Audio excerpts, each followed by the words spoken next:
Hello friends, मैं अंबिका कुमारी और आप देख रहे हैं लेट्स लर्न विथ अंबिका। कैसे हैं आप सभी? उम्मीद है बहुत अच्छे होंगे और तैयारी अच्छे से कर रहे होंगे। तो अभी हमने जो है प्रैक्टिस सेट स्टार्ट किया है, जो आपका पूरी तरह से एग्ज़ाम के पैटर्न के अनुसार होगा। 5 ऑप्शन वाला होगा ताकि आपको एक एग्ज़ाम का फील मिल जाए एग्ज़ाम से पहले। और क्वेश्चन का कलेक्शन आपका बहुत अच्छा होगा। अगर आप इस तरह के क्वेश्चंस को अगर आप लगा पा रहे हैं और 80 में अगर आप 70 ला पा रहे हैं तो समझिए आप बहुत अच्छा स्कोर कर रहे हैं। ठीक है, तो इससे आपका लेवल अप नहीं रहने वाला है, हाई ही रहेगा पर अप नहीं रहेगा। सॉरी, लो ही रहेगा पर हाई नहीं रहेगा। ठीक है, चलिए। तो यहाँ पे जितने भी लोग चैनल पे जुड़े हुए हैं, नए हैं, चैनल को सब्सक्राइब नहीं किया है तो जल्दी से सब्सक्राइब कर लो, तभी मेरे वीडियोस के नोटिफिकेशन आप तक पहुँच पाएंगे और समय पे आप इसको देख पाएंगे। अभी आपको एक भी प्रैक्टिस सेट आपको मिस नहीं करना है क्योंकि बहुत ज़्यादा इंपॉर्टेंट रहेगा। हम यहाँ पे 40 क्वेश्चन आपको व्याकरण के कराने वाले हैं, 40 क्वेश्चन हमारा साहित्य का रहेगा। और सॉरी, लेवल आपका अच्छा रहेगा। अच्छा इन द सेंस मॉडरेट रहेगा। ठीक है, इतना आपको आना चाहिए जितनी मैं आपको करवाने की कोशिश कर रही हूँ। लेवल हम हर दिन किस प्रकार से रखें, आप खुद भी आप करके बताइएगा मुझे। जब आप प्रैक्टिस करेंगे तो आपको समझ में आ जाएगा। तो क्या लेवल हमें थोड़ा सा और नीचे करना है अपना, या थोड़ा सा और बढ़ाना है? क्या आपका फीडबैक है वो मुझे आप प्रैक्टिस सेट को ख़त्म करने के बाद बताइएगा कमेंट बॉक्स में।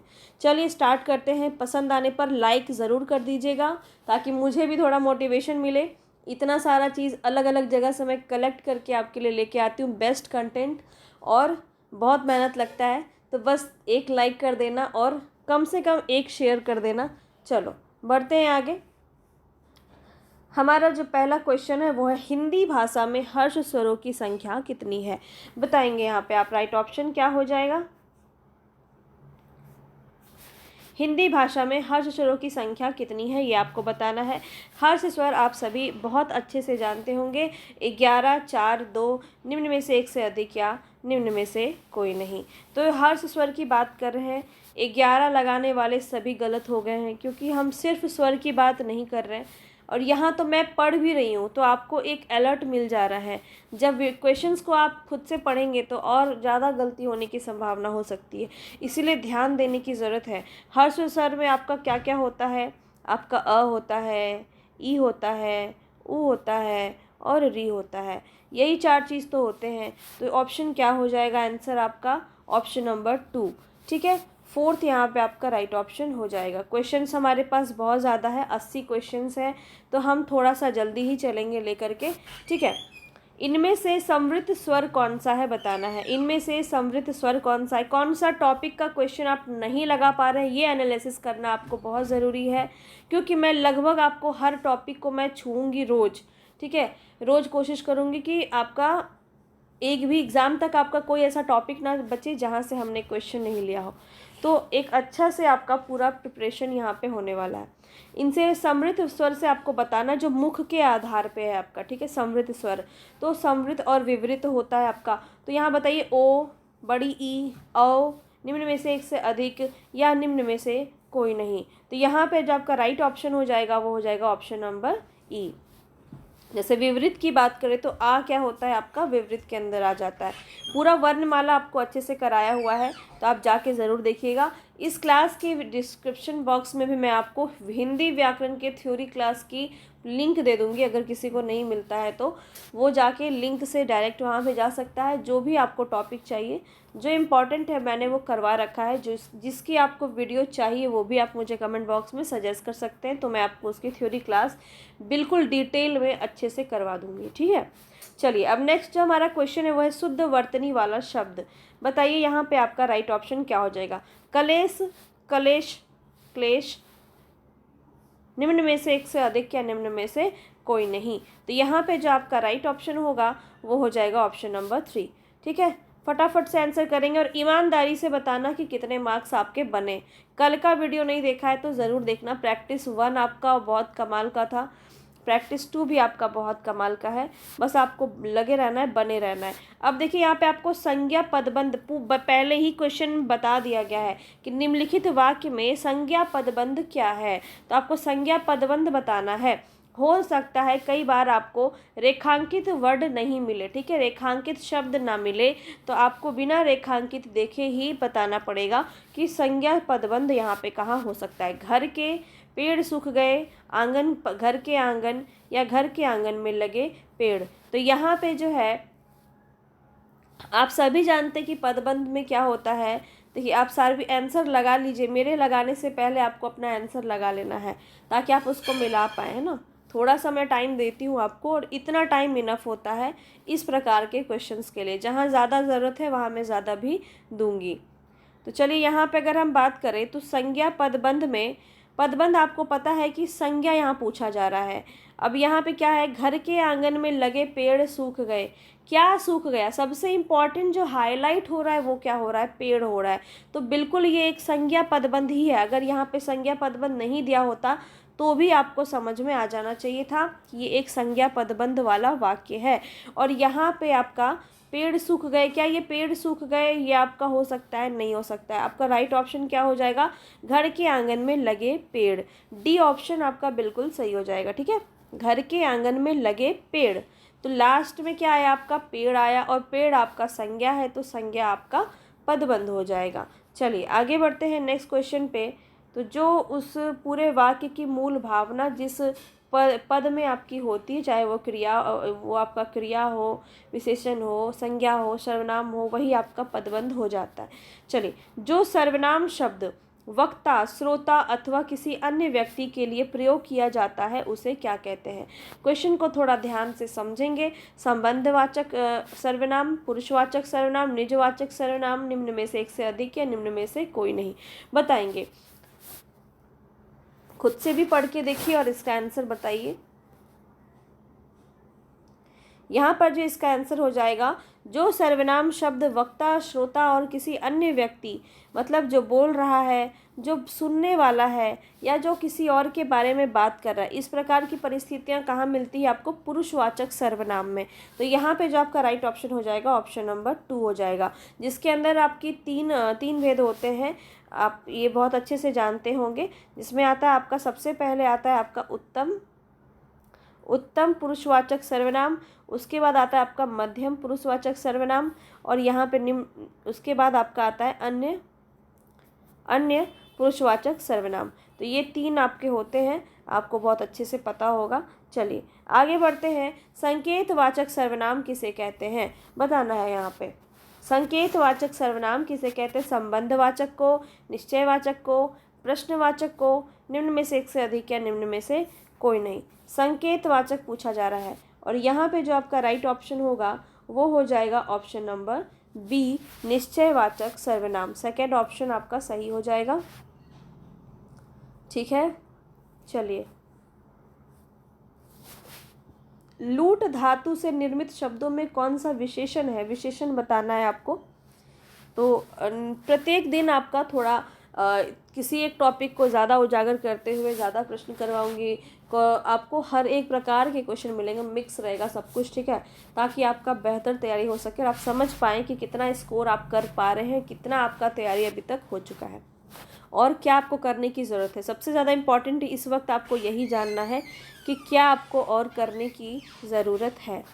तो लूटना, लुटेरा, लुटाना यहाँ पे था, ठीक है, लूटना, ठीक है, कोई बात नहीं, लूटना है, लुटाना, लुटेरा, निम्न में से एक से अधिक या निम्न में से कोई नहीं। तो यहाँ पे आपको बताना है विशेषण क्या हो जाएगा। तो लूटना तो आपका क्रिया के अंदर आ जाता है, तो सीधा सीधा राइट ऑप्शन आपका लुटेरा हो जाएगा। लूट का जो विशेषण शब्द बनेगा वो क्या बनेगा, लुटेरा, ठीक है। चलिए आगे बढ़ते हैं। नेक्स्ट क्वेश्चन है, निम्नलिखित में से कौन सा शब्द विशेष्य है, बताइए। अनाशक्ति, अनाशक्त, अनुशंसित, निम्न में से एक से अधिक या निम्न में से कोई नहीं, बताएंगे। विशेष्य पूछा जा रहा है यहाँ पे आपका। विशेष्य और विशेषण बहुत अच्छे से आपने पढ़ा होगा। यहाँ पे आपको बताना है कि विशेष्य क्या है। आप जानते हैं कि जिस पर विशेषण किया जाता है ना, वो आपका विशेष्य हो जाता है। और यहाँ जो आपका राइट ऑप्शन होगा वो हो जाएगा अनासक्त। क्या हो जाएगा, अनाशक्ति, ठीक है। तो ए ऑप्शन आपका यहाँ पे सही हो जाएगा, ठीक है। चलिए आगे बढ़ते हैं। और अनासक्त क्या हो जाएगा? अनासक्त उसका विशेषण हो जाएगा। ठीक है, अनासक्ति क्या हो जाएगा? विशेष्य हो जाएगा। आगे बढ़ते हैं नेक्स्ट क्वेश्चन पे। मैं लड़के को वेद पढ़ाता हूँ। मैं लड़के को वेद पढ़ाता हूँ वाक्य में कितने कर्म हैं ये आपको बताना है। आप जानते हैं क्रिया, कर्म, कर्ता सभी कुछ होते हैं ना आपके वाक्य में। तो यहाँ आपको बताना है कि वो कर्म कितने हैं। 1, 2, 3, निम्न में से एक से अधिक या निम्न में से कोई नहीं। तो यहाँ पे जो आपका राइट ऑप्शन हो जाएगा वो क्या हो जाएगा? जैसे अगर हम बात करें कि राम आम खाता है। राम आम खाता है, एक बार मैं लिख लेती हूँ। वैसे यहाँ पे आज मैं आपको पढ़ा नहीं रही हूँ, सिर्फ प्रैक्टिस चल रहा है, लेकिन आपको थोड़ा सा ये समझाने के लिए, राम आम खाता है, खाता है। तो यहाँ पे देखिए आपको कैटेगराइज करना है, झट से कैटेगराइज हो जाएगा आपका। राम क्या है? करता है। खाता क्या है? क्रिया है। खाता है, ये पूरा आपका क्या है? क्रिया है भी आपका क्रिया के अंदर आता है, आपको पता ही है, सहायक क्रिया के अंदर है ना। तो ये आम क्या होता है? आपका कर्म है। ठीक है, ये आम क्या है? आपका कर्म है। राम आम खाता है। क्या खाता है? जब क्या और किसको वाली चीज़ें आपके आंसर में आती है वो आपके कर्म में आ जाता है। तो कर्म यहाँ पे आम है। उसी प्रकार से यहाँ आपको बताना है, मैं लड़के को वेद पढ़ाता हूँ।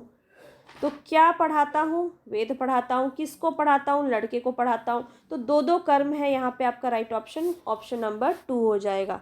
ठीक है, चलिए आगे बढ़ते हैं। नेक्स्ट क्वेश्चन है, निम्नलिखित प्रश्न में 4 विकल्पों में से उसे विकल्प का चयन करें, उस विकल्प का चयन करें जो क्रिया के भेद वाला सही विकल्प है। चलिए तो बताएंगे यहाँ पे आपका, दीपा ने गाय को चारा खिलाया।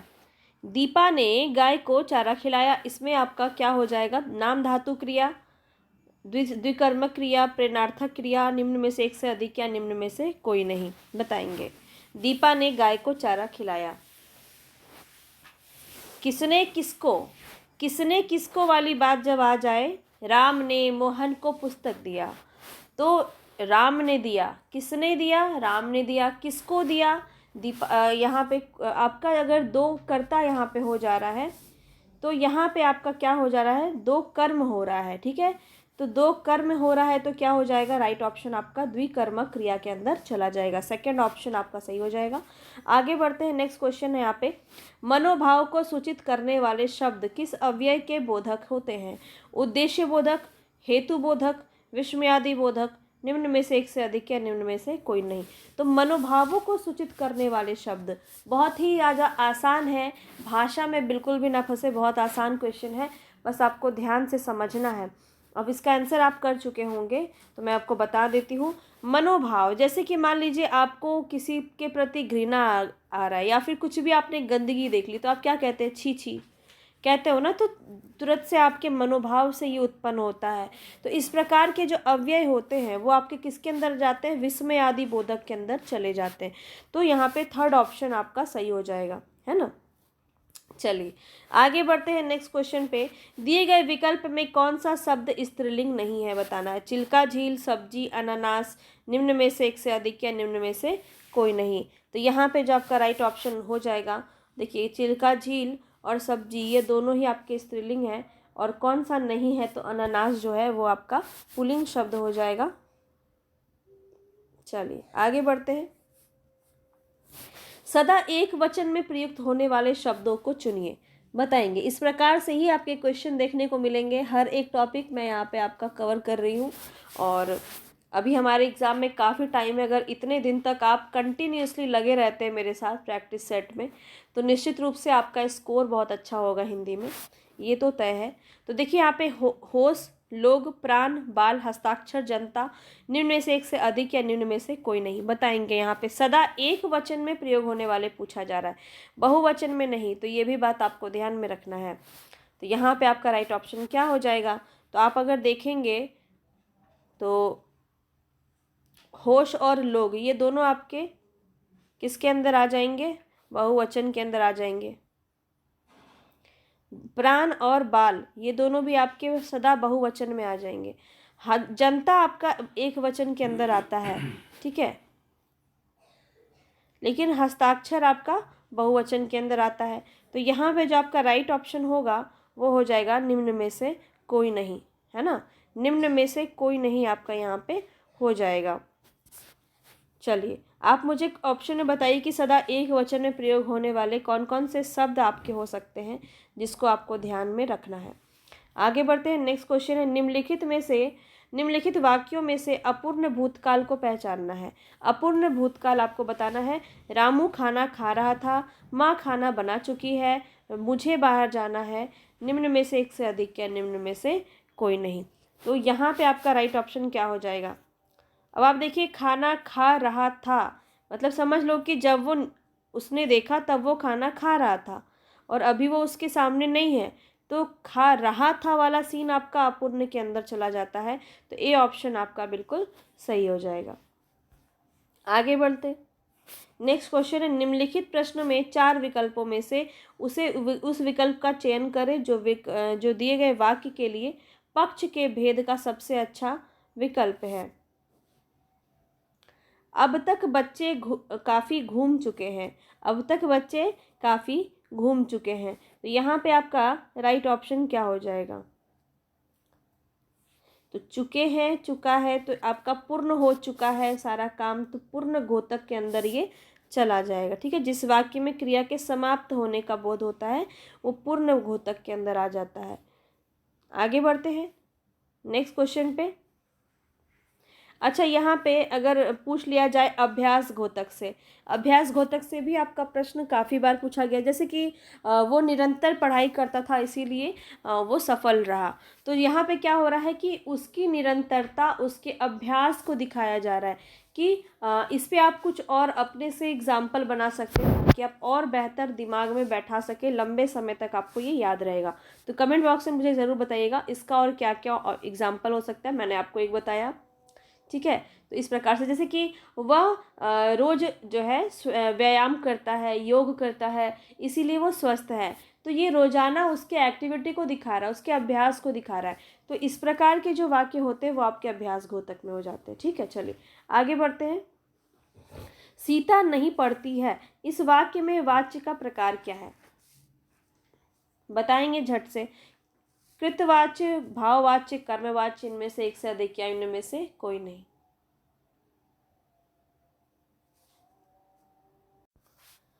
देखिए, ये क्वेश्चन जो देने का मेरा वजह था वो ये था कि निषेधवाचक नहीं देखते ही आप सीधा लगाते हैं भाववाच्य में।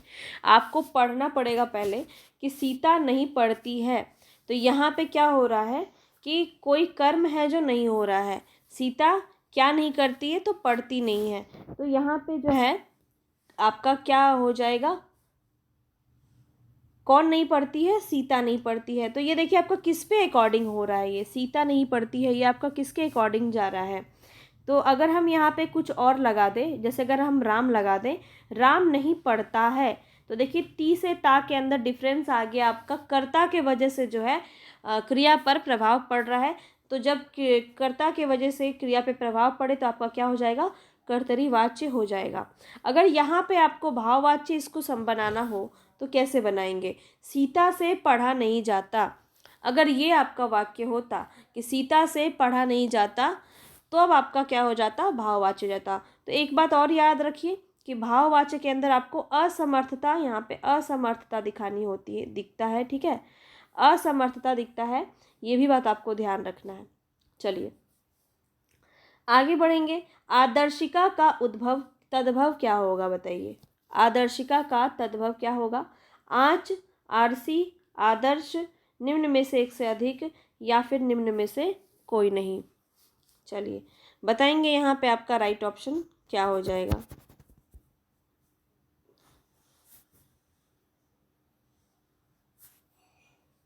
तो यहाँ पे जो आपका राइट ऑप्शन होगा वो क्या हो जाएगा, ऑप्शन नंबर 2। आरसी जो है, आरसी ही आदर्शिका का तद्भव है।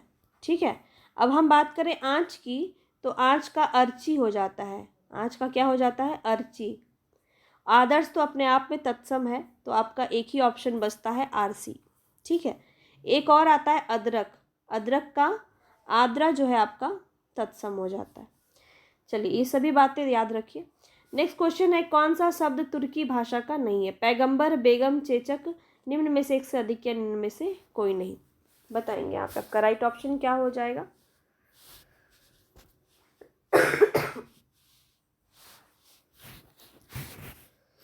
तो यहाँ पे अगर हम देखें तो आपका ऑप्शन नंबर ए आपका सही हो जाएगा, पैगंबर। पैगंबर जो है ये तुर्की भाषा का शब्द नहीं है। बेगम और चेचक ये आपका तुर्की भाषा का शब्द है, और ये किसका शब्द है? तो अरबी भाषा का शब्द है। पूरा आपको मैंने शब्द भेद करवाया हुआ है, तो जाके ज़रूर देखिएगा। सभी चीज़ें जो इम्पोर्टेंट है आपको करवा दिया है मैंने, तो बस आपको देखने की ज़रूरत है। जो भी आपको नहीं समझ में आ रहा है उसको आप अभी भी उसका थ्योरी कंप्लीट कीजिए, कॉन्सेप्ट क्लियर कीजिए। समय है अभी आपके पास, बाद में आपको मौका भी नहीं मिलेगा। नेक्स्ट जो आपका क्वेश्चन है वो है, श्रृंखला संज्ञा भेद की दृष्टि से किस प्रकार की हो जाएगी? श्रृंखला क्या हो जाएगा?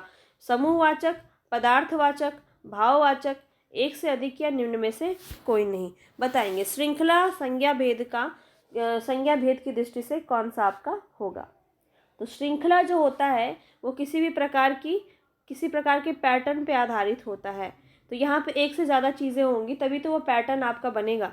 तो यहाँ पे क्या हो जाएगा? समूहवाचक के अंदर ये चला जाएगा। ऑप्शन नंबर 1 जो है आपका यहाँ पे सही हो जाएगा। श्रृंखला जो है ये समूहवाचक के अंदर आपका चला जाएगा। चलिए आगे बढ़ते हैं नेक्स्ट क्वेश्चन पे। संज्ञा पदबंध बताने वाला वाक्य कौन सा है? ईमानदारी से आपको अपना आंसर बताना है। कितने मार्क्स आपके बन पा रहे हैं 80 में, ठीक है? स्व आकलन कीजिए और देखिए कि किस किस टॉपिक में अभी आपको पढ़ने की ज़रूरत है। संज्ञा पदबंध बतलाने वाला वाक्य यहाँ पे आपको बताना है। चांद से भी प्यारा मुखड़ा, तो यहाँ पे क्या हो रहा है? चांद से भी क्या हाईलाइट क्या हो रहा है? जब आप पढ़ेंगे तो आप खुद ही समझ जाएंगे।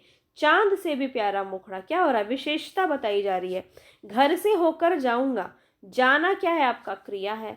रात को पहरा देने वाला कोई व्यक्ति, किसी व्यक्ति के बारे में यहाँ बात की जा रही है। तो जब ये जैसे इस प्रकार के प्रश्न काफ़ी ज़्यादा पूछे जाते हैं, जैसे मिठाई वाला या फिर किसी भी प्रकार से किसी व्यक्ति को संबोधित किया जाए, तो वो आपका जो है संज्ञा पदबंध के अंदर चला जाता है।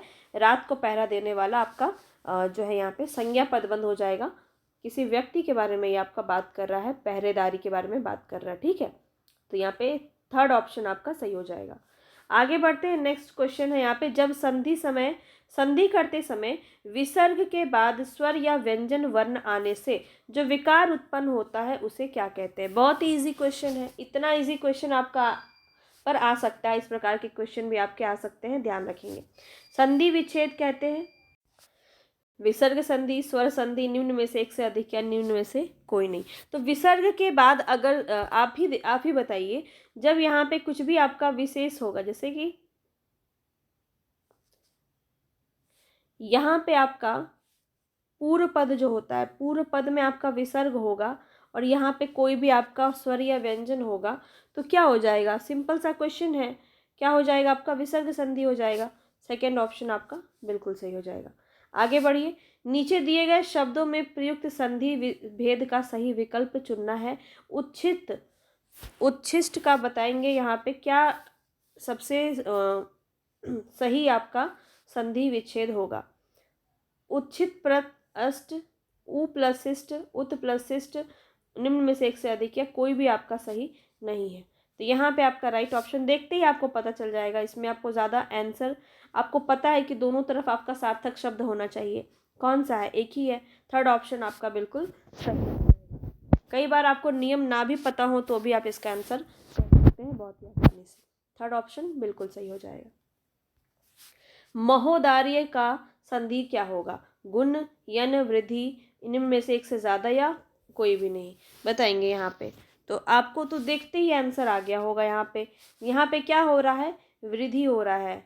यहाँ पे क्या हो रहा है? वृद्धि हो रहा है। तो यही दो में आपका वृद्धि हो सकता है। दो मात्राएं लग सकती हैं, दो मात्राएं लगा है, वृद्धि हुआ है, तो वृद्धि संधि हो जाएगा। थर्ड ऑप्शन आपका बिल्कुल सही हो जाएगा। चलिए आगे बढ़ेंगे। निम्न में से मछली का पर्यायवाची शब्द यहाँ बताएंगे।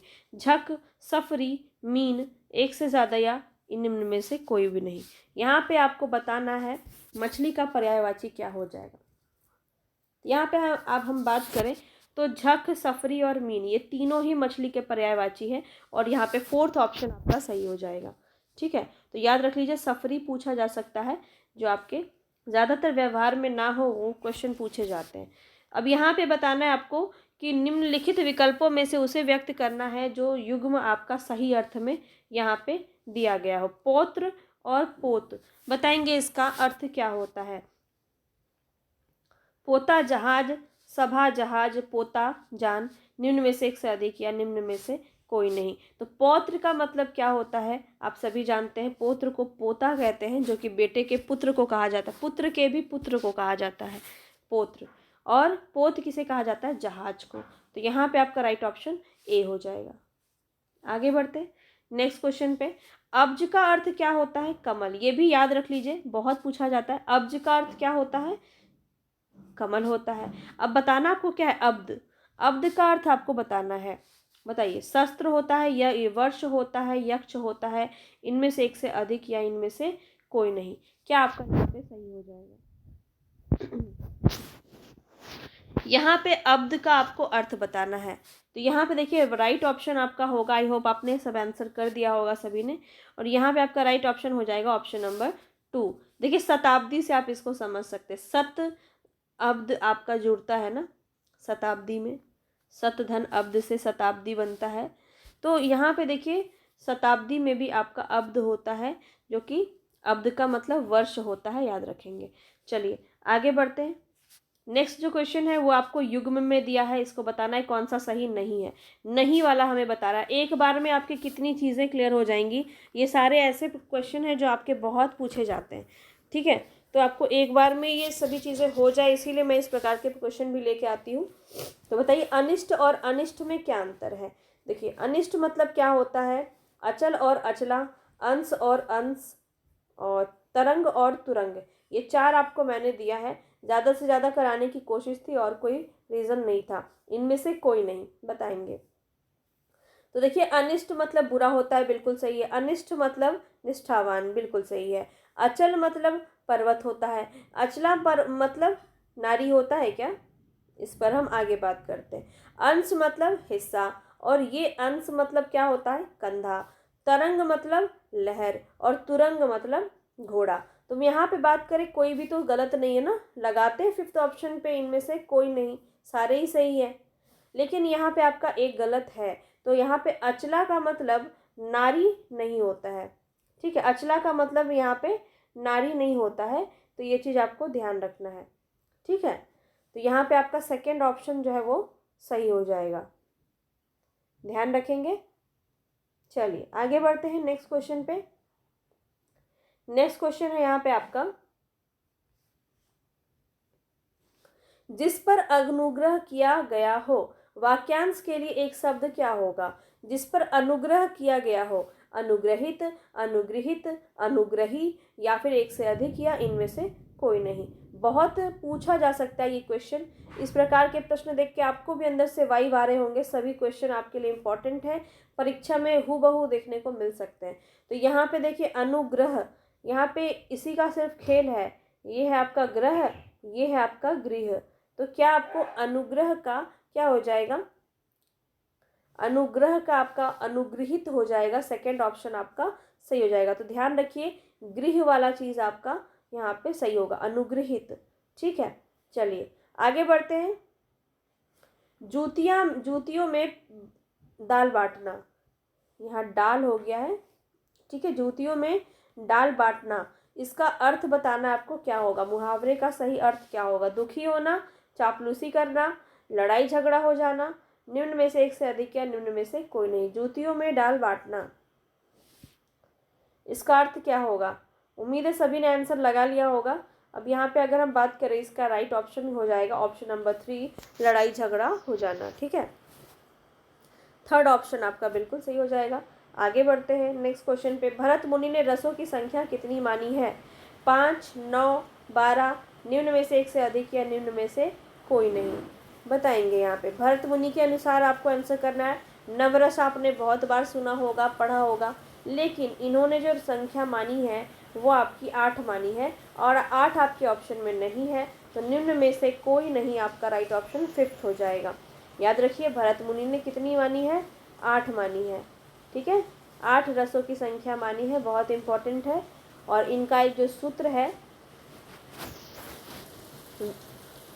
विभावानुभाव व्याभिचारी संयोगाद रस निष्पत्ति, वो याद रखिए क्योंकि वहाँ से आपको क्वेश्चन एक पूछ देगा कि कौन सा रस अव्यय इन्होंने नहीं माना है, तो ये क्वेश्चन भी बन सकता है।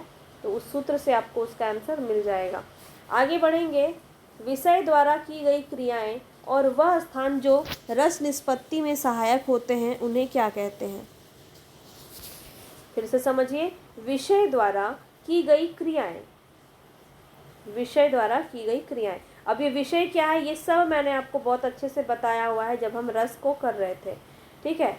तो विषय द्वारा की गई क्रियाएं, वह स्थान और वह स्थान जो रस निष्पत्ति में सहायक होते हैं उसको क्या कहते हैं। आलंबन विभाव, अनुभाव, उद्दीपन विभाव, निम्न में से एक से अधिक या निम्न में से कोई नहीं। तो ये आपको देखिए बहुत अच्छे से समझने की ज़रूरत है, क्योंकि अगर यहाँ से क्वेश्चन एक बन गया तो थोड़ा सा आपके लिए मुश्किल हो सकता है, क्योंकि आलंबन विभाव, अनुभाव, विषय, आश्रय, यहाँ से क्वेश्चन आपके बहुत ज़्यादा बन सकते हैं। तो देखिए यहाँ पे जो आपका राइट ऑप्शन होगा वो उद्दीपन और विभाव होगा, क्योंकि यहाँ पे क्या बोला, रस निष्पत्ति में सहायक। सहायक क्या होता है, एक एक वर्ड से आप आंसर को निकाल सकते हैं, मैं सब चीज़ आपको इसी तरह से बता चुकी हूँ। तो सहायक कब होता है, जब वहाँ के वातावरण उस प्रकार से होंगी। तो वातावरण जो होती है वो आपके उद्दीपन उद्दीप्त करती हैं, उद्दीपन के अंदर आ जाता है वो, ठीक है। जहाँ पे हमने पढ़ा था कि चांदनी रात है ना, हमने पढ़ा था बारिश हो रहा था, बारिश वाला भी मैंने आपको डाला हुआ था इमेज के साथ, मैंने क्लास में आपको बताया था कि बारिश होती है तो एक आपको वातावरण मिलता है कि अब तो पकौड़े खाने का मन हो रहा। तो इस प्रकार से क्या हो रहा है, ये उद्दीप्त कर रहा है आपको। जो भी उद्दीप्त करती है भावनाओं को, रस की निष्पत्ति में सहायक वाले शब्द पूछे जाएं तो आपके उद्दीपन विभाव के अंदर आ जाते हैं। आगे बढ़ेंगे, चलिए। मन रे तन कागद का पुतला, लागे बूंद बिनस जाए छिन में, गरीब करे क्या इतना। तो ये जो आपकी पंक्ति है इसमें कौन सा रस है ये आपको बताना है। जब आप इसको पढ़ेंगे तो आपको खुद ही पता चल जाएगा। रस तो सबसे इंटरेस्टिंग टॉपिक है, क्योंकि खुद ही आप उसको अनुभव कर सकते हैं पंक्तियों को कि आपको कौन सा रस मिला इसको पढ़ के। जब आप इसको पढ़े, मन रे तन कागज का पुतला, मतलब तन क्या है, कागज का पुतला है, ये आज नहीं तो कल ढह जाएगा, जब जाना होगा चला जाएगा। इतना जो हम दौड़ भाग वाली ज़िंदगी में हैं वो क्यों है, क्यों करे कोई इतना, आखिर में अंतिम में तो सबको मिल ही जाना है मिट्टी में। तो इस प्रकार की बातें आपकी कहाँ होती हैं। इस प्रकार से अगर सांसारिक मोह से अगर आपके बंधन को छूट जाए, यहाँ पे इस प्रकार का जो बात किया जाता है वो आपके शांत रस में किया जाता है। तो यहाँ पे ऑप्शन नंबर 2 आपका सही हो जाएगा। शांत रस का आपका स्थायी भाव भी पूछा जाता है, क्या होगा वो मुझे आप कमेंट बॉक्स में बताएंगे, ठीक है। बहुत ही सिंपल सा क्वेश्चन है लेकिन पूछ लिया जाता है। तो कई बार आप एग्ज़ाम में देखते होंगे कि आपको आते हुए क्वेश्चंस गलत हो गए, वो इसी वजह से होते हैं क्योंकि वो इतने आपको इजी लगते हैं कि आप उसको रिवाइज ही नहीं करते और वहाँ जाके फिर वो गलती हो जाता है। इसीलिए सब कुछ लेते हुए चलेंगे। आगे देखिए, उपमेय का निषेध कर उपमान की स्थापना करने वाला अलंकार आपका क्या होगा। यहाँ पे अपहुंती अलंकार, वक्रोक्ति अलंकार, रूपक अलंकार, निम्न में से एक से अधिक या कोई नहीं, बताएंगे। यहाँ पे उपमेय का निषेध कर उपमान की स्थापना, मतलब कि उपमेय को इन्होंने मना कर दिया है और उपमान को इन्होंने स्थापित किया है, ठीक है। तो यहाँ पे इस प्रकार की चीज़ें कहाँ होती है, किस में होती है, अपहुंती में हो जाएगी आपकी। क्या होता है, उल्टी चीज़ें होती हैं, उल्टी नहीं मतलब कह सकते हैं कि यहाँ पे उपमेय को निषेध करके उपमान की स्थापना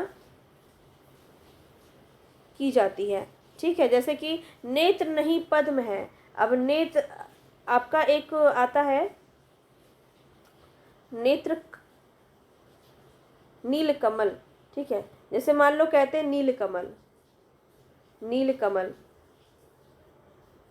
तो यहाँ पे आप ऐसा उसको क्या कह दिया जाता है, नेत्र नहीं ये कमल है, रस्सी नहीं ये सांप है। ये बहुत बार आपको क्वेश्चन में आया होगा कि सर्प समान रस्सी, ऐसे आप विशेषण को अपमान करके उपमेय को बताते हैं ना। लेकिन यहाँ पे क्या होता है, बोलता है ना ना ये आँख तो है ही नहीं, ये तो कमल है।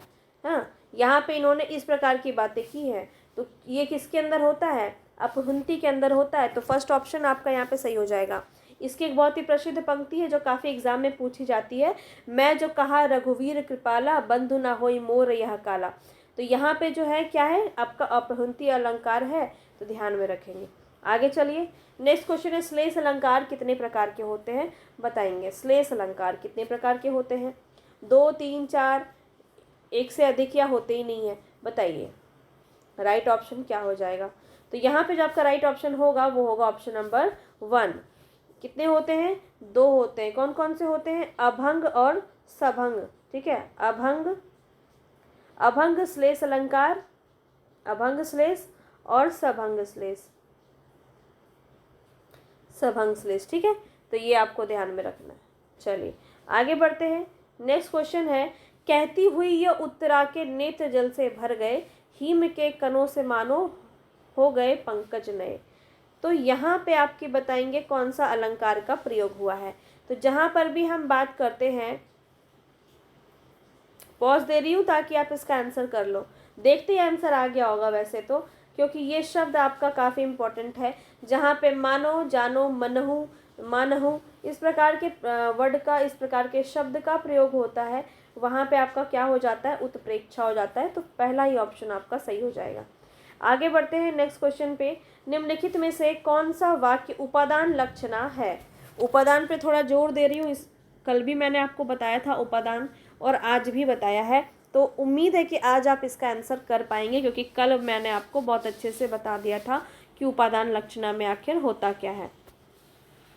लाल पगड़ी आते ही वह 9, 2, 11 हो गया। वह पढ़ाने में बहुत कुशल है, मुख चंद्र है। बताइए, एक से अधिक ऑप्शन सही है या फिर कोई भी ऑप्शन सही नहीं है? तो बताना है आपको। मैं हटा देती हूँ ताकि आपको अच्छे से दिख जाए।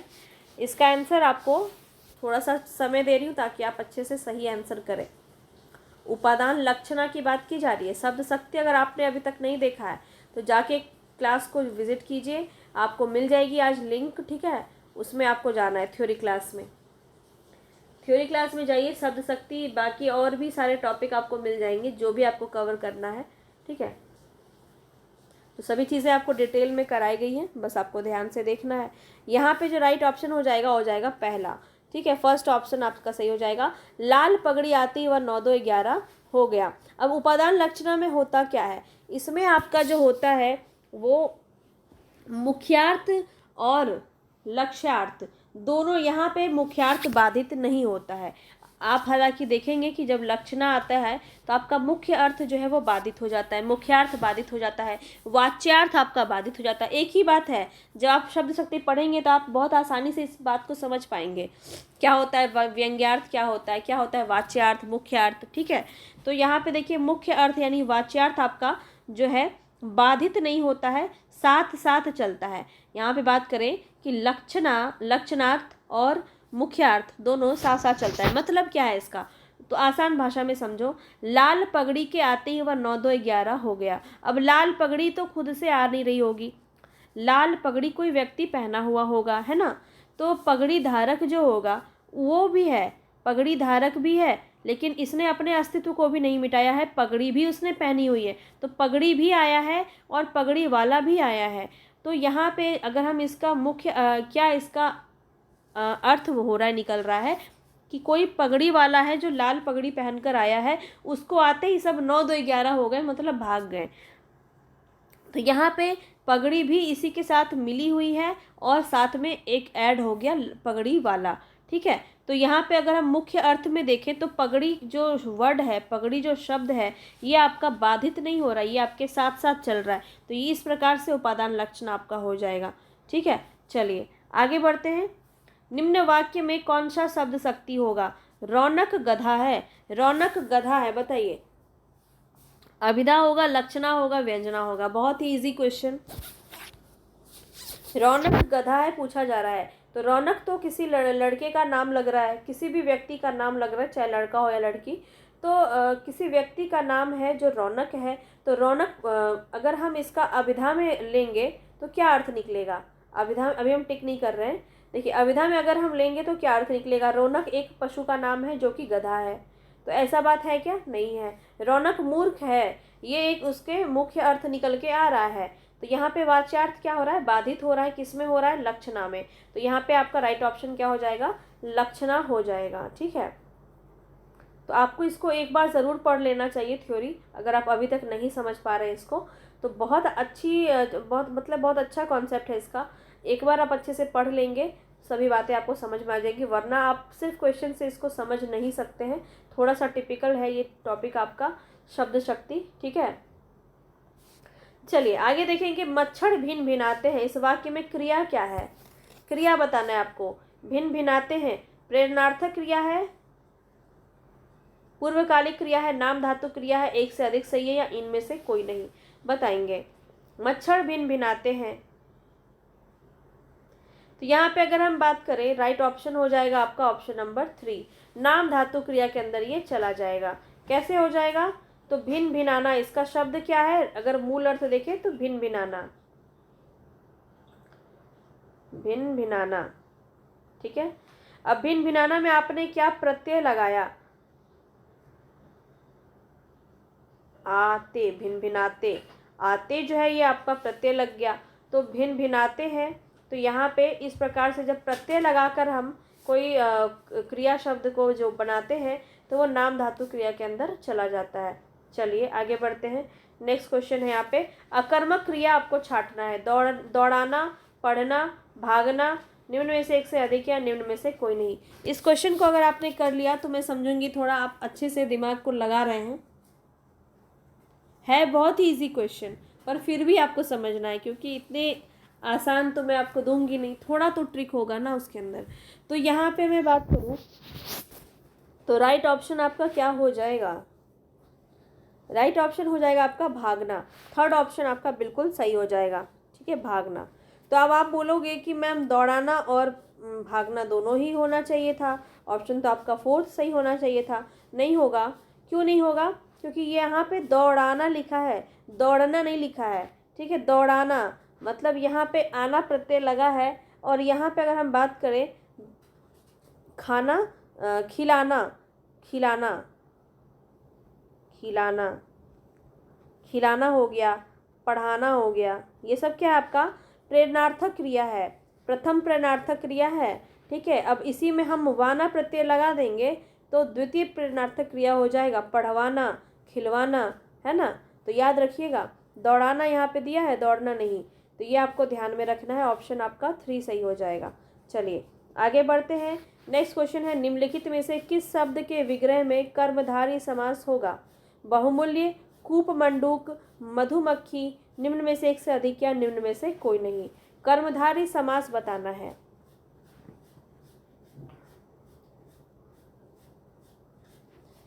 तो यहाँ पे हम अगर बात करें, राइट ऑप्शन हो जाएगा आपका ऑप्शन नंबर 1। यहाँ पे मूल्य कैसा है, बहुत है, मूल्य कैसा है, बहुत है, विशेषण और विशेष्य की बात की जा रही है, तो ये आपका फर्स्ट ऑप्शन सही हो जाएगा। आगे देखिए, नेक्स्ट क्वेश्चन है आपका, हमने पूरे 40 क्वेश्चन व्याकरण के देख लिए हैं। अब जो है हम यहाँ पे साहित्य के क्वेश्चन देखने वाले हैं। ठीक है, तो कितने व्याकरण में आपके सही हुए, किस प्रकार से आपके क्वेश्चन मैं मिक्स करवाती रहूँगी।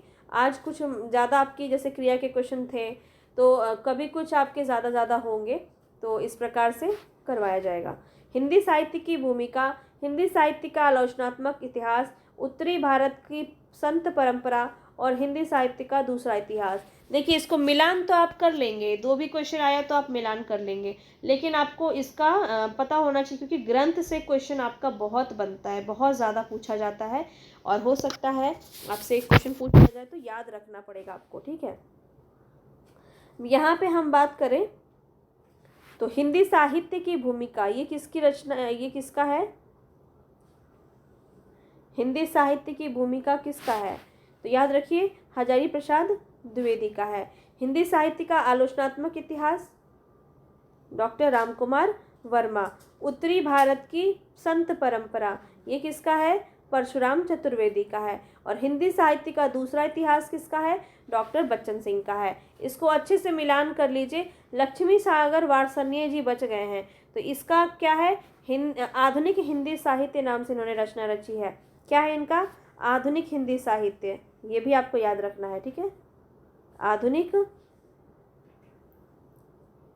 हिंदी साहित्य, ठीक है, चलिए आगे बढ़ते हैं। आपको बताना है हिंदी साहित्य के इतिहास लेखन का काल क्रमानुसार सही क्रम क्या होगा। तो इस प्रकार से क्वेश्चन आपका पूछा गया था इनकी रचनाओं से पिछली बार बीपीएससी टीआरई 3 में। तो याद रखिए, पैटर्न आपको याद रखना पड़ेगा। जैसे गारसा दत्तौसी को सबसे पहले हम पढ़ते हैं, उसके बाद कौन आ जाते हैं, शिव सिंह सेंगर हैं, उसके बाद आपके ग्रियर्सन हैं, मिश्र बंधु हैं, ये पूरा चलते जाता है आपका इस प्रकार से, ठीक है। तो इसी प्रकार यहाँ भी बताना है आपको, हजारी प्रसाद द्विवेदी, मिश्र बंधु, रामचंद्र शुक्ल, रामकुमार वर्मा। तो हजारी प्रसाद द्विवेदी तो सबसे बाद में आए थे, तो यहाँ पे आपका राइट ऑप्शन क्या हो जाएगा, यहाँ पे आपका राइट ऑप्शन हो जाएगा ऑप्शन नंबर 2, ठीक है। अब यहाँ पे देखिए सबका मिश्र बंधु का आप मुझे बताइए, मुझे याद नहीं आ रहा मिश्र बंधु का क्या होगा। रामचंद्र शुक्ल की अगर हम बात करें 1884, क्योंकि ये सबसे आगे हैं इसीलिए मिश्र बंधु को मैंने रखा है। रामकुमार वर्मा की बात करें तो 1905 और हजारी प्रसाद द्विवेदी का 1907, ठीक है। तो ये है पूरा आपका क्रम। मिश्र बंधु का क्या होगा ये मुझे आप बता दीजिएगा कमेंट बॉक्स में। चलिए आगे बढ़ते हैं। रामचंद्र शुक्ल के अनुसार हिंदी साहित्य का आविर्भाव कब से माना जा सकता है।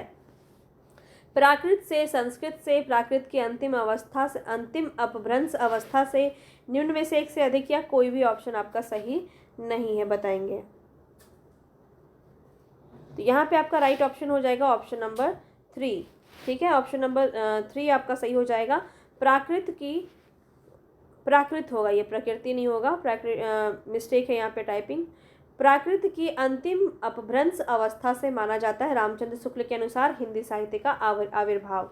याद रख लीजिए, बहुत इंपॉर्टेंट है, बहुत ज़्यादा पूछा जाता है। आगे बढ़ते हैं। नेक्स्ट क्वेश्चन है, भाषा काव्य संग्रह किसकी कृति है, बताइए। भाषा काव्य संग्रह किसकी रचना है ये। महेश दत्त शुक्ल, रामचंद्र शुक्ल, श्याम बिहारी मिश्र, या फिर निम्न में से एक से अधिक, या कोई भी ऑप्शन यहाँ पे आपका सही नहीं है, ऐसे बताएंगे। तो यहाँ पे आपका राइट ऑप्शन क्या हो जाएगा, महेश दत्त शुक्ल। रामचंद्र शुक्ल को आप जानते हैं, हिंदी साहित्य का इतिहास इन्होंने लिखा 1929 में। श्याम बिहारी शुक्ल की रचना इन्होंने ये जो है मिश्र बंधु जो है 3, उन्हीं के अंदर आते हैं। इनके ये 3 भाई थे, ये भी आपको पता होना चाहिए, ठीक है। गणेश, श्याम और सुखदेव, ये 3 भाई थे और इन्होंने मिलके मिश्र बंधु विनोद की रचना की थी 2 भागों में। वो सभी में आगे क्वेश्चन है तो आगे बताऊंगी। चलिए यहाँ पे आपका राइट ऑप्शन 1 हो जाएगा, महेश दत्त शुक्ल। आगे बढ़ते हैं। सुमेलित करना है चंदायन, मृगावती, मधुमालती, पद्मावत, बताएंगे कैसे सुमेलित करेंगे। यहाँ पे डेट आपको पता होना चाहिए और मैं आपको काफ़ी बार ये करवाई हूँ अब तक, तो आपको ये याद हो गया होगा। चंदायन आपका 1379 में है, मृगावती 1503 में है, मधुमालती 1545 में और पद्मावत 1540 में है। तो आपका सही सुमेलित किया गया है सारा, ठीक है। क का 1 ही होगा, ख का 2 ही होगा, ग का 3 होगा और घ का 4 होगा। तो आपको डेट याद रख लेना है। चलिए आगे बढ़ते हैं। वृंदावन में मीराबाई की मुलाकात किस कृष्ण भक्ति कवि से हुई थी। किस कृष्ण भक्त कवि से हुई थी ये बताएंगे। चित स्वामी, रूप गोस्वामी, जीव गोस्वामी, निम्न में से एक से अधिक, या कोई नहीं, बताइए। बहुत ही ज़्यादा इंपॉर्टेंट क्वेश्चन है ये। तो वृंदावन में मीराबाई की मुलाकात जो होती है वो रूप जीव गोस्वामी से होती है, ठीक है। 3rd ऑप्शन आपका सही हो जाएगा। आगे बढ़िए। रसखान कवि का वास्तविक नाम क्या है, बताइए। नसीम खान, अली मोहम्मद, सैयद इब्राहिम, निम्न में से एक से अधिक, या निम्न में से कोई नहीं। सबको आता होगा, बहुत इजी है। यहाँ पे राइट ऑप्शन हो जाएगा आपका सैयद इब्राहिम। 3rd ऑप्शन आपका सही हो जाएगा। आगे बढ़ते हैं। नेक्स्ट क्वेश्चन है, 84 वैष्णव की वार्ता का संबंध किस संप्रदाय से है। थोड़ा सा दिमाग लगाएंगे तो आप आंसर इसको बना लीजिएगा। आपको पता है कि इसकी रचना किसने की है। इसकी रचना किसने की है, गोकुलनाथ ने, ठीक है। गोकुलनाथ ने इसकी रचना की है। अब गोकुलनाथ कौन है, तो विट्ठलनाथ के पुत्र हैं, विट्ठलनाथ के पुत्र हैं, है ना। और विट्ठलनाथ किसके पुत्र हैं, वल्लभाचार्य के पुत्र हैं। तो ये संप्रदाय किससे चली हुई आ रही है? वल्लभाचार्य के पुत्र हैं। तो ये वल्लभ संप्रदाय से चली आ रही है। सेकंड ऑप्शन आपका सही हो जाएगा। ठीक है, चलिए आगे बढ़ते हैं नेक्स्ट क्वेश्चन पे। कौन सी रीतिकालीन कवि आपस में भाई माने जाते हैं? बहुत ही ज़्यादा इंपॉर्टेंट क्वेश्चन पूछा जा सकता है, याद रखिए। मतिराम भूषण सोमनाथ, भूषण मतिराम पद्माकर, चिंतामणि भूषण पद्माकर, या फिर निम्न में से एक से अधिक, या फिर निम्न में से कोई नहीं। बताएंगे यहाँ पे आपका राइट ऑप्शन क्या हो जाएगा। तो यहाँ पे दिए गए कोई भी ऑप्शन जो है आपके सही नहीं है। फिफ्थ ऑप्शन आपका सही हो जाएगा। ठीक है, कौन कौन है याद रखिए। चिंतामणि है, एक तो चिंतामणि है, उसके बाद कौन हो जाएंगे? भूषण, चिंतामणि, भूषण, और एक कौन है? मतिराम। मतिराम, ये तीनों आपके ऑप्शन में कहीं है? कहीं भी नहीं है। ठीक है, याद रख लीजिए, चिंतामणि, भूषण और मतिराम ये तीन आपके भाई हैं रीतिकालीन कवि के। आगे चलिए, निम्नलिखित में से कौन सा कवि रीति मुक्त धारा का नहीं है? रीति मुक्त धारा का नहीं है, बताइए। ठाकुर, बोधा, आलम, निम्न में से एक से अधिक है, निम्न में से कोई नहीं। बताएंगे। यहाँ पे अगर हम देखेंगे ठाकुर, बोधा, आलम ये तीनों ही आपके रीति मुक्त काव्य धारा के ही रचनाकार हैं। और यहाँ पे आपका राइट ऑप्शन हो जाएगा ऑप्शन नंबर 5, क्योंकि यहाँ पे कोई भी ऐसा नहीं है जो रीति मुक्त धारा का नहीं है। ठीक है, तीनों ही रीति मुक्त के कवि माने जाते हैं, याद रखिएगा। चलिए आगे बढ़ते हैं नेक्स्ट क्वेश्चन पे। मैथिली शरण गुप्त की निम्नलिखित रचनाओं में से कौन सी अनूदित है, मौलिक नहीं है? बताइए। इनकी अनूदित रचना बहुत ध्यान रखेंगे, कौन सी हो जाएगी? मेघनाथ वध, मेघनाथ वध हो जाएगी। ठीक है, तो यहाँ पे आपका राइट ऑप्शन जो है वो क्या हो जाएगा?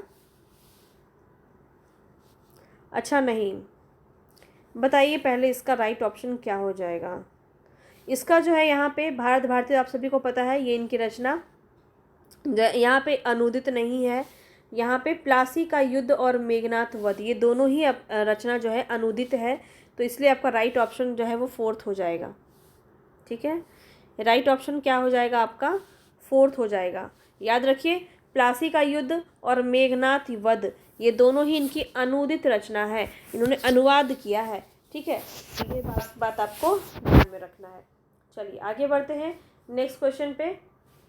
शुक्ला जी के अनुसार, शुक्ला जी नहीं होगा, शुक्ल जी। ठीक है, रामचंद्र शुक्ल जी के अनुसार मैथिली शरण गुप्त क्या है? राष्ट्रवादी कवि हैं, कवि सम्राट हैं, सामंजस्यवादी कवि हैं, निम्न में से एक से अधिक, या कोई भी ऑप्शन सही नहीं है। बताइए। यहाँ पे जो आपका राइट ऑप्शन हो जाएगा वो हो जाएगा सामंजस्यवादी कवि है। ठीक है, तो देखिए इनका ये क्वेश्चन काफ़ी पूछा जाता है। इन्होंने स्वयं को किस नाम से जाना बताया था? गुप्त जी ने अपने आप को कौटुंबिक कवि मात्र कहा था। क्या कहा था? कौटुंबिक, कौटुंबिक कवि मात्र। ठीक है, कवि मात्र कहा था। और ये किसने कहा था? स्वयं, खुद ने कहा, खुद से कहा था अपने आप को। और अगर बात करें तो राष्ट्र कवि किसने कहा है, राष्ट्रवादी कवि किसने कहा है, राष्ट्र कवि? तो मैं यहाँ पे महात्मा गांधी जी ने। ठीक है, महात्मा गांधी जी ने राष्ट्र कवि कहा है भारत भारती की रचना के वजह से इनको। और अगर हम बात करें कवि सम्राट भी इनको कहा जाता है, किसने कहा है? हरिऔध ने कहा है, हरिऔध। अयोध्या सिंह उपाध्याय हरिऔध जी ने कवि सम्राट के नाम से इनको बुलाया है, और शुक्ल जी ने सामंजस्यवादी कवि इनको कहा है। ठीक है, तो ये सभी बात आपको ध्यान रखना है। चलिए आगे बढ़ते हैं। मैथिली शरण गुप्त की प्रतिभा का विकास सर्वाधिक किस साहित्य के रूप में देखने को मिलता है? तो ये किस रूप में इनका प्रतिभा देखने को मिलता है? साहित्य के किस रूप में? नाटककार, प्रबंधकार, मुक्तककार, या फिर एक से अधिक, या कोई भी ऑप्शन सही नहीं है। बताइए। तो इन्होंने बहुत सारी प्रबंध रचनाएं की हैं, तो यहाँ पे इनका सेकंड ऑप्शन बिल्कुल सही हो जाएगा। प्रबंधकार के रूप में इनको ख्याति मिली है, सर्वाधिक रूप से इनकी प्रतिभा निखर के आई है। चलिए आगे बढ़ते हैं। हम कौन थे, क्या हो गए और क्या होंगे अभी, आओ विचारे आज मिलकर, यह समस्याएं सभी। तो यह जो पंक्ति है यह किस कवि की है? बताइए।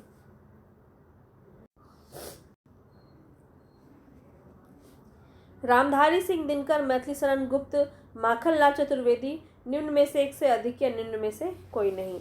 हम कौन थे, क्या हो गए और क्या होंगे अभी, आओ विचारे आज मिलकर, यह समस्याएं सभी। 54 नंबर का आपका राइट ऑप्शन क्या हो जाएगा, तो मैथिली शरण गुप्त।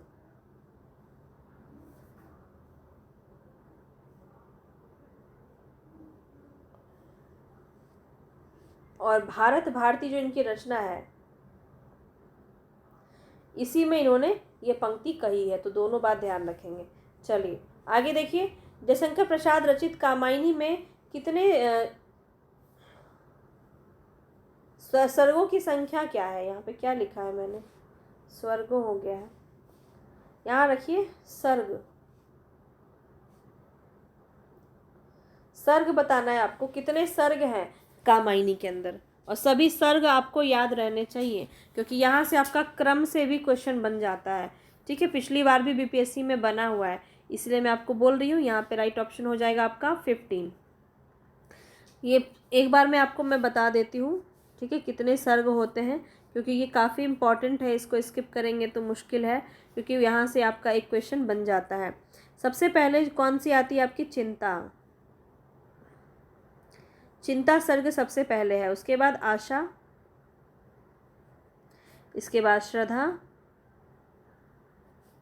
इसके बाद आपका काम, काम के बाद क्या आ जाएगा, वासना, वासना के बाद लज्जा आती है, लज्जा के बाद कर्म, कर्म करने से ईर्ष्या आता है। याद करने के लिए ओहो, फिर से लिखना पड़ेगा, चिंता, चिंता के बाद आशा, आशा के बाद श्रद्धा, श्रद्धा के बाद काम,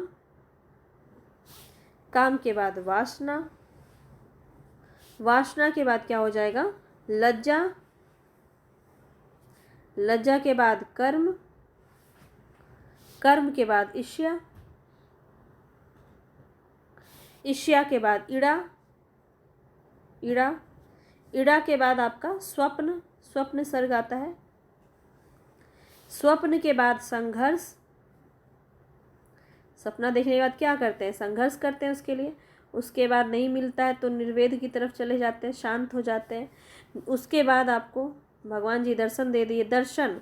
इसके बाद आपका रहस्य, रहस्य बताएंगे भगवान जी के क्यों नहीं मिला। इसके बाद आपको आनंद आ जाएगा, आनंद। तो ये है पूरे आपके 15 सर्ग, ये आपको याद रखने हैं। चिंता, आशा, श्रद्धा, काम, वासना, लज्जा, कर्म, ईर्ष्या, ईड़ा, स्वप्न, संघर्ष, निर्वेद, दर्शन, रहस्य, आनंद। ठीक है, तो ये इस प्रकार से इसको याद कर लेना, बहुत इंपॉर्टेंट है। कौन किसके बाद है, कौन अंतिम है, कौन 5वां है, कौन 10वां है, इस प्रकार से पूछ लेगा, तो ये आपको पता होना चाहिए। चलिए आगे देखिए, कवियों का आरोही कालक्रम व्यवस्थित करना है, कालक्रम के अनुसार बताएंगे। यहाँ पे राइट ऑप्शन आपका क्या हो जाएगा, और इस प्रकार से क्वेश्चन बहुत बहुत पूछा जाता है। ठीक है, तो जो भी मुझे लगता है कि जो फेमस है वो मैं आपको करवा रही हूँ, तो भगवान करे इसी से आपके क्वेश्चन लड़ जाएं।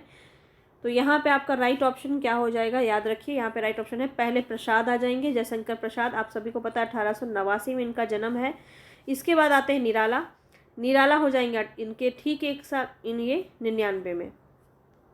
ठीक है, ठीक 10 साल के बाद निराला आ जाएंगे। उसके बाद पंत आ जाएंगे, पंत का क्या समय है, तो 1900 और महादेव वर्मा का 1907। तो ये आपको ध्यान रखना है। चलिए आगे बढ़ते हैं। नेक्स्ट क्वेश्चन है, कामायनी में श्रद्धा किस गोत्र की है। ये क्वेश्चन काफ़ी बनता है, बताइए। लज्जा, निर्वेद, आनंद, इनमें से एक से अधिक या इनमें से कोई नहीं, बताएंगे। गोत्र पूछा जा रहा है, राइट ऑप्शन हो जाएगा आपका ऑप्शन नंबर 5, क्योंकि इनमें से कोई भी जो है किसी भी सर्ग से, ये आपके किसी भी गोत्र की नहीं है। लज्जा, निर्वेद, आनंद में यहाँ पे किसकी गोत्र से हैं, ये काम गोत्र से हैं। ठीक है, तो याद रखिए, गोत्र अगर पूछा जाए इनका श्रद्धा का तो काम हो जाएगा। ठीक है, चलिए आगे बढ़ते हैं। डॉक्टर रामविलास शर्मा के अनुसार राम की शक्ति पूजा को किन दो कविताओं का सार तत्व है। रामविलास शर्मा जो है वो निराला के ऊपर इन्होंने बहुत रिसर्च किया है, और इनकी रचनाओं पर इन्होंने बहुत सारे जो है आलोचनात्मक रचना की है। तो यहाँ पे बताना है कि सार तत्व कौन से 2 कविताओं का है राम की शक्ति पूजा में। तुलसीदास जागो फिर एक बार, सरोज स्मृति जागो फिर एक बार, तुलसीदास और सरोज स्मृति, निम्न में से एक से अधिक या कोई भी नहीं, बताइए। तो आपको पता है यहाँ पे सारी रचनाएं जो है निराला की ही हैं, और यहाँ पे जो आपका राइट ऑप्शन हो जाएगा वो हो जाएगा तुलसीदास और सरोज स्मृति। ठीक है, तो यहाँ पे आपका राइट ऑप्शन क्या हो जाएगा, ऑप्शन नंबर 3। चलिए आगे बढ़ते हैं। नेक्स्ट क्वेश्चन है, काव्य आत्मा की संकल्पनात्मक अनुभूति है, यह कथन किसका है? रामचंद्र शुक्ल, हरिहर प्रसाद द्विवेदी, जयशंकर प्रसाद, निम्न में से एक से अधिक या निम्न में से कोई नहीं।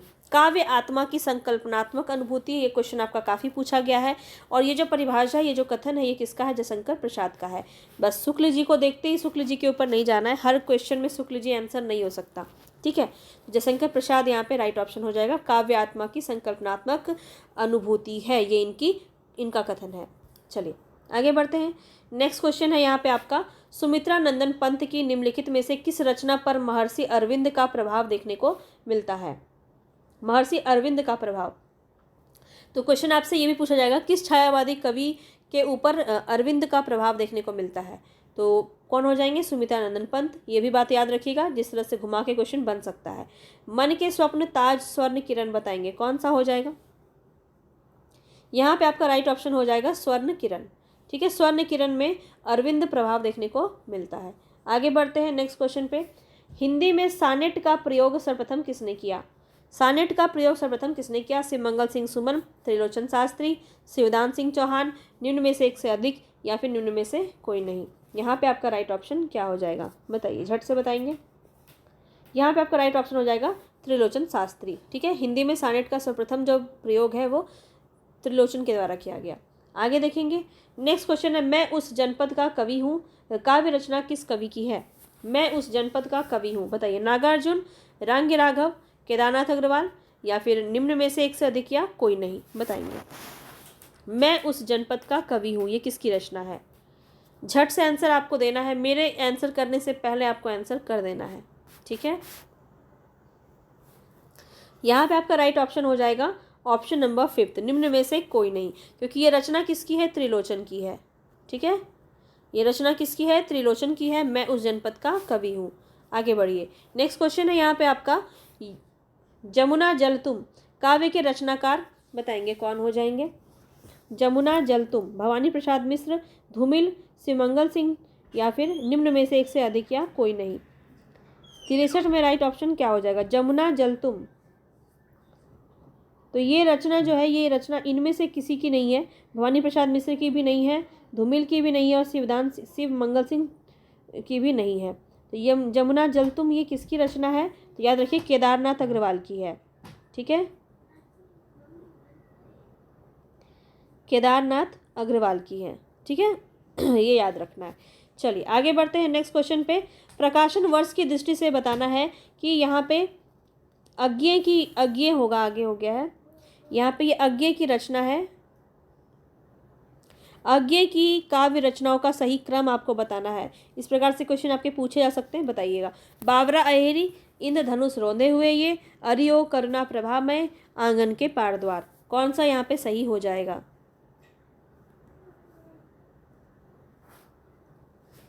तो याद रखिए यहाँ पे जो आपका राइट ऑप्शन होगा वो होगा ऑप्शन नंबर 1। बावरा अहेरी की हम बात करें तो 1954 में इन्होंने लिखा, 1954 में। इंद्रधनुष रौंदे हुए ये 1957 में। अरियो करना प्रभा में ये जो लिखा इन्होंने 1959 में। और आंगन के पार द्वार इन्होंने लिखा 1961 में। ठीक है, इस प्रकार से ये रचना लिखी गई है। चलिए आगे बढ़ते हैं। नई कविता के तीसरे सप्तक के कवि कौन है? नई कविता के तीसरे सप्तक के कवि कौन है बताएंगे। केदारनाथ सिंह, महादेवी वर्मा, राम कुमार वर्मा, और इनमें से एक से अधिक या इनमें से कोई नहीं। तो यहाँ पे आपको बताना है तीसरे सप्तक के कवि कौन है। कल भी करवाया था आपको। देखिए सप्तक से क्वेश्चन बहुत पूछा जा रहा है और बीपीएससी में आपके हर एग्ज़ाम में पूछा जा रहा है, तो बिल्कुल सप्तक को चारों को करके जाना है आपको, बहुत इम्पोर्टेंट है। यहाँ पे मैं बात करूँ तो आपका राइट ऑप्शन क्या हो जाएगा? Option number 1। केदारनाथ सिंह जो है ये तीसरे सप्तक के कवि हैं। ठीक है।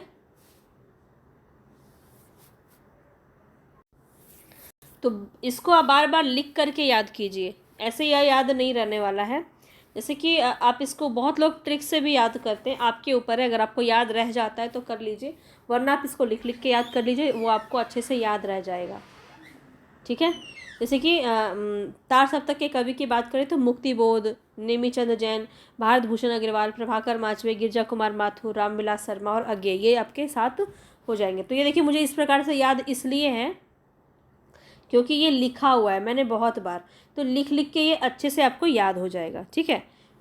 तीसरे सप्तक के क्वेश्चन आपके बीपीएससी टीआरई 3 में भी पूछे गए थे, तो उसमें कौन कौन है आपके, कुंवर नारायण, कीर्ति चौधरी, सर्वेश्वर दयाल सक्सेना, मदन वात्सायन, प्रयाग नारायण त्रिपाठी, और एक थे केदारनाथ सिंह और विजय देव नारायण शाही। ठीक है। तो ये आपके तीसरे सप्तक के हो जाएंगे।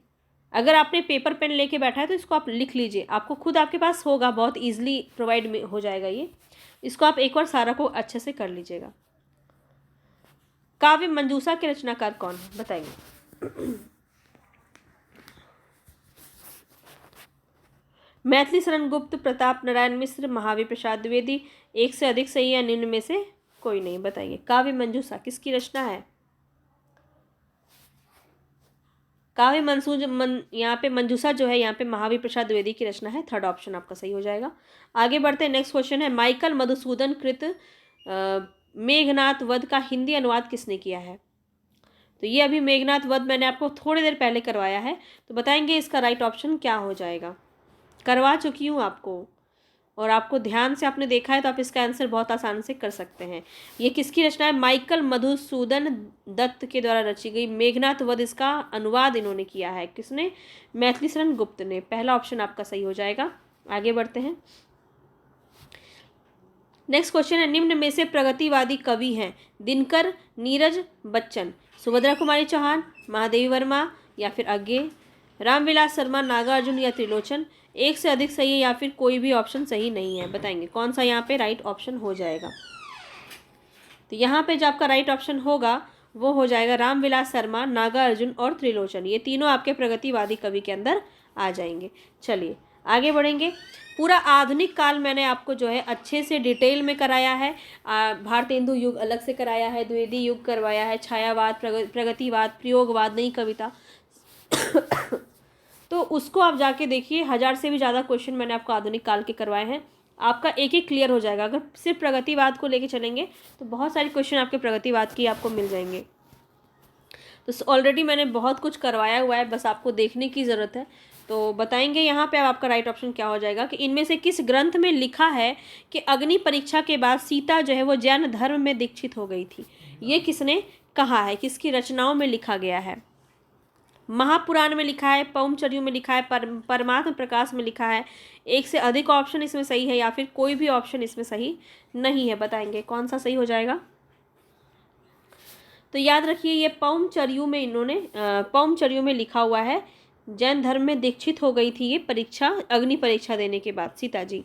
और ये पौमचर्यु किसकी रचना है ये मुझे आप कमेंट बॉक्स में बताइए। बहुत ही इम्पॉर्टेंट है और बहुत इजी क्वेश्चन है पौमचर्यु। ठीक है, काफ़ी आप अगर मैं आपको आदिकाल करवाती हूँ सबसे ज़्यादा यही क्वेश्चन आपको देखने को मिलता है। चलिए, आदिकाल को महावीर प्रसाद द्विवेदी ने क्या नाम दिया था। सिद्ध सामंत काल, आदिकाल, बीजवपन काल, निम्न में से एक से अधिक या निम्न में से कोई नहीं। अब कुछ आपको अच्छे लेवल के और कुछ आपको मीठे मीठे क्वेश्चंस भी मिलेंगे। ठीक है, जिससे आपका भी थोड़ा मूड बीच बीच में अच्छा हो जाए। और यहाँ पे आपका राइट ऑप्शन क्या हो जाएगा, बीजवपन काल। ठीक है, थर्ड ऑप्शन आपका सही हो जाएगा। और सिद्ध सामंत काल किसने कहा था, राहुल सांकृत्यायन ने। ठीक है, राहुल सांकृत्यायन ने किया था। तो याद रखेंगे सिद्ध सामंत काल। और आदिकाल किसने कहा था, हजारी प्रसाद द्विवेदी ने। चलिए आगे बढ़ते हैं नेक्स्ट क्वेश्चन पे। नेक्स्ट क्वेश्चन है, छत्तीसगढ़ी बोली हिंदी की किस उपभाषा वर्ग के अंतर्गत आती है। पश्चिमी हिंदी, पूर्वी हिंदी, बिहारी हिंदी। एक से ज़्यादा ऑप्शन सही है या फिर कोई भी ऑप्शन सही नहीं है। तो यहाँ पे आपका राइट ऑप्शन क्या हो जाएगा। मैंने आपको बताया था P=ABC, इसको याद कर लेना, याद हो जाएगा। P मतलब पूर्वी हिंदी। पूर्वी हिंदी में आपने देखा अवधी, बघेली और छत्तीसगढ़ी, ये तीन होते हैं। और छत्तीसगढ़ी आपका किसके अंदर आ जाएगा, पूर्वी हिंदी। सेकंड ऑप्शन आपका सही हो जाएगा। ठीक है, चलिए आगे बढ़ते हैं नेक्स्ट क्वेश्चन पे। किस विद्वान ने देवनागरी लिपि के स्थान पर रोमन लिपि स्वीकार करने का सुझाव दिया था? बहुत इंपॉर्टेंट क्वेश्चन है, काफ़ी बार मैं करवा चुकी हूँ। बताइए, महात्मा गांधी ने, काका कालेलकर ने, सुनीति कुमार चटर्जी ने, या फिर विनोबा भावे ने? इनमें से कोई नहीं, बताएंगे। राइट ऑप्शन है यहाँ पे आपका सुनीति कुमार चटर्जी ने जो है रोमन लिपि को स्वीकार करने का सुझाव दिया था। आगे बढ़ते हैं नेक्स्ट क्वेश्चन पे। नेक्स्ट क्वेश्चन है यहाँ पे, निम्नलिखित प्रश्न में से बताना है अंग्रेजी शब्द का हिंदी परिभाषित शब्द क्या होगा? मेमोरेंडम, ये काफ़ी पूछा जाता है। मेमोरेंडम बताएंगे, इसको हिंदी में क्या कहेंगे? प्रशासन, ज्ञापन, प्रबंधक, निम्न में से एक से अधिक, या निम्न में से कोई नहीं? तो यहाँ पे आपका राइट ऑप्शन क्या हो जाएगा? ज्ञापन हो जाएगा। ज्ञापन को ही मेमोरेंडम कहते हैं। प्रशासन आपको पता है एडमिनिस्ट्रेशन हो जाएगा। प्रबंधक का क्या हो जाएगा? मैनेजर। प्रबंधक का मैनेजर। चलिए आगे बढ़ते। गढ़वाली लोक साहित्य विवेचनात्मक अध्ययन ग्रंथ के लेखक कौन है? बताइए। गढ़वाली लोक साहित्य विवेचनात्मक अध्ययन ग्रंथ के लेखक कौन है? डॉक्टर शिवानंद नौटियाल, संदीप रावत, मोहनलाल बाबुलकर, निम्न में से एक से अधिक, या कोई नहीं? गढ़वाली लोक साहित्य विवेचनात्मक अध्ययन के रचनाकार कौन हो जाएंगे?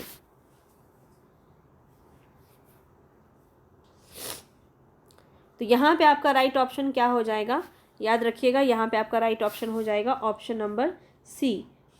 थर्ड ऑप्शन आपका सही हो जाएगा। ठीक है, क्या हो रहा है? मोहनलाल बाबुलकर। ठीक है, गढ़वाली लोक साहित्य विवेचनात्मक अध्ययन ग्रंथ के लेखक किसका ये ग्रंथ है? मोहनलाल बहुगुणा का, सॉरी मोहनलाल बाबुलकर का। चलिए आगे बढ़ते हैं। नेक्स्ट क्वेश्चन है, यहाँ पे आपको सुमेलित करना है। हजार हजार बाहों वाली, चूका भी नहीं हूँ मैं, रात अब भी मौजूद है, भूरी भूरी खाक धूल। बताएंगे। ये सारे आपके पूछे जाते हैं, एक साथ मैंने यहाँ पे सुमेलित के लिए डाला है ताकि आपको एक बार में ये 4 रचनाएं याद हो जाए। तो हजार हजार बाहों वाली किसका है? नागार्जुन का है। चूका भी नहीं हूँ मैं शमशेर बहादुर का है। रात अब भी मौजूद है लीलाधर जगुड़ी का है।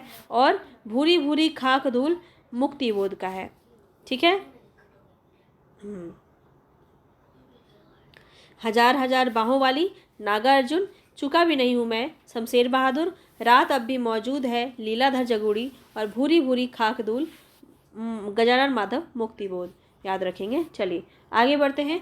नेक्स्ट क्वेश्चन है, लक्ष्मीकांत वर्मा, नरेश, शंभुनाथ सिंह और केदारनाथ अग्रवाल, यहाँ पे दिए गए आंदोलन से संबंधित आपको बताना है कौन से कवि हैं जो और किस आंदोलन से वो संबंधित हैं। तो यहाँ पे आपका राइट ऑप्शन क्या हो जाएगा? लक्ष्मीकांत वर्मा की हम बात करें, लक्ष्मीकांत वर्मा, तो ये अकविता से जुड़े हुए हैं। नरेश की बात करें तो आपको पता है 3 आपके कवि हैं जो नकेनवाद से जुड़े हुए हैं, उन्हीं में से एक है नरेश।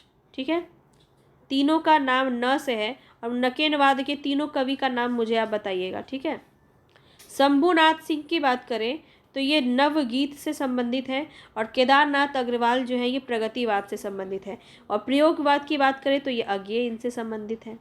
ठीक है, तो याद रखेंगे, सभी चीज़ें बता दी। अकविता किससे संबंधित है? लक्ष्मीकांत वर्मा। नरेश नकेनवाद से संबंधित है। शंभुनाथ सिंह नवगीत से संबंधित है, और केदारनाथ अग्रवाल जो हैं वो प्रगतिवाद से संबंधित हैं। ठीक है, नकेनवाद के तीनों कवि का नाम मुझे आप बताएंगे ऑप्शन में, कमेंट बॉक्स में। प्रयोजन मूल्य हिंदी से क्या अभिप्राय है? बताइए। प्रयोजन मूल हिंदी, बातचीत की हिंदी, अध्ययन के माध्यम की हिंदी, साहित्य सृजन की हिंदी, काम काज प्रयोग या अनुप्रयोग की हिंदी, या फिर इनमें से कोई नहीं। तो यहाँ पे आपका राइट ऑप्शन क्या हो जाएगा? यहाँ पे आपका राइट ऑप्शन हो जाएगा ऑप्शन नंबर 4, काम काज प्रयोग अनुप्रयोग की हिंदी कोई प्रयोजन मूलक हिंदी के रूप में जानते हैं। आगे बढ़ते हैं। नेक्स्ट क्वेश्चन है, बस खत्म हो गया, अब 2 क्वेश्चन और है। किसी साहित्य लेखक ने अपने इतिहास ग्रंथ में 5000 कवियों का विवरण दिया है, कौन है वो? बहुत बार करवाया है मैंने ये वाला क्वेश्चन आपको, एक्चुअली एक्सप्लेनेशन में ज़्यादा बताया है। तो मिश्र बंधु शिव सिंह सेंगर है ये। ठीक है, आचार्य रामचंद्र शुक्ल, इनमें से एक से अधिक या इनमें से कोई नहीं। तो यहाँ पे आपका राइट ऑप्शन क्या हो जाएगा बताइए। यहाँ पे आपका राइट ऑप्शन हो जाएगा मिश्र बंधु। मिश्र बंधु की रचना है मिश्र बंधु विनोद, ठीक है। और ये 3 भाई थे, गणेश मिश्र, श्याम मिश्र और सुखदेव मिश्र। इनकी रचना है मिश्र बंधु विनोद, और इसी में जो है इन्होंने 5000 कवियों का वर्णन किया है। चलिए आगे बढ़ते हैं। हिंदी साहित्य के उत्तर मध्यकाल को कला काल नाम किसने दिया है? मिश्र बंधु ने, रामचंद्र शुक्ल ने, विश्वनाथ प्रसाद मिश्र ने, इनमें से एक से अधिक या इनमें से कोई नहीं। बताएंगे कला काल नाम किसने दिया है। तो यहाँ नामकरण से क्वेश्चन आपका बहुत पूछा जाता है, और यहाँ पे आपका राइट ऑप्शन क्या हो जाएगा? तो यहाँ पे आपका राइट ऑप्शन है ऑप्शन नंबर 5, इनमें से कोई भी नहीं। मिश्र बंधु जो है इन्होंने कला काल नाम दिया है क्या? तो ये भी नहीं है। रामचंद्र शुक्ल भी नहीं है। विश्वनाथ प्रसाद मिश्र का तो काफ़ी पूछा था, श्रृंगार काल इन्होंने कहा है, ठीक है। श्रृंगार काल नाम दिया रामचंद्र शुक्ल ने, रीतिकाल, उत्तर मध्यकाल नाम दिया है। तो याद रखिए यहाँ पे अगर हम बात करें तो कौन हो जाएंगे? रमाशंकर शुक्ल रसाल, रमाशंकर शुक्ल रसाल, ठीक है, रमाशंकर शुक्ल रसाल। तो इन्होंने दिया है कलिकाल, कला काल, ठीक है, कला काल नाम दिया है इन्होंने मध्यकाल को, यानी कि रीतिकाल को, ठीक है। चलिए आगे बढ़ते हैं। नेक्स्ट क्वेश्चन है मिश्र बंधु विनोद का चौथा भाग कब प्रकाशित हुआ? अभी बताया था आपको थोड़ी पहले। यहाँ पे इनकी जो है दो भाग में ये आपका था। पहला जो है चौथा भाग आपका कब प्रकाशित हुआ?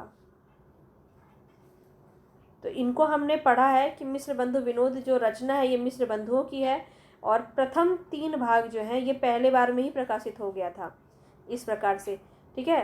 पहला जो भाग है वो 3 एक ही दिन में प्रकाशित हो गया, और चौथा भाग जो है दूसरे दिन प्रकाशित हुआ। तो बताइए ईस्वी बताना है आपको, चौथा भाग कब प्रकाशित हुआ?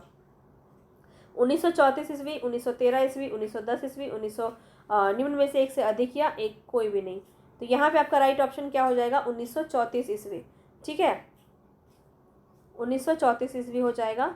और 1913 में जो है आपका पहला 3 भाग जो है वो 1913 में ही प्रकाशित हुआ, और चौथा भाग जो है वो 1934 में प्रकाशित हुआ।